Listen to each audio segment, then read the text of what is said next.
Here was a genius in the making. His art began to gain him a reputation. He seemed to have the right formula, the technical secret to find fresh approaches to art. My brother is an old school producer, like how you got your Quincy Jones, where he don't gotta be in the video. Like, hey, I produced it. You know what I mean? He played the background. Like, he didn't want that spotlight. He just had to love music.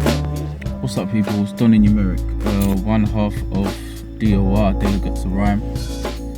He was when I was younger. There was certain hip hop tracks that I'd listen to, and on each of these projects there would be a specific track that kind of resonated with me and what I liked about hip hop. And it was only like when, like back in the day, you used to have like the CDs or the tapes, and you'd open the inlay cover and it would have who produced it, what the idea for the track was, when it was done, who was there, and it kind of gave that organicness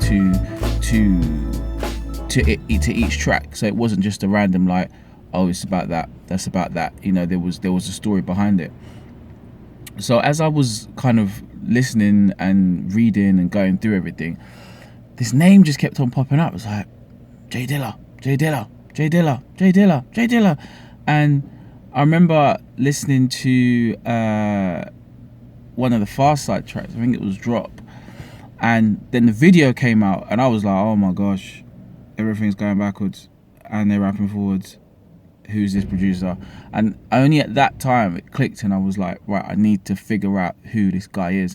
And you know, as you kind of start to look into who J Dilla was, then it would open you up to other artists, other tracks, and it wasn't just like 10-minute artists. These artists were deep, they had structure, they had form, and it was just such an amazing experience to kind of be open to a different world in regards to hip hop. You know, obviously he wasn't talking about or working with the same ideas as producers at the time. He would flip the most randomest things that you would ever think of, and then obviously like sometimes when me and Vice go back and we're like, oh my gosh, I can't believe he just flipped that track, look how he cut this up, look how he sliced this up.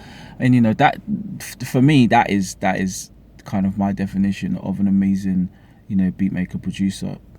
And he, you know, from what I see, an amazing guy. So that's my introduction to J Dilla, and I thank him for everything that he's done, doing, and the legacy that he has created for so many artists and individuals.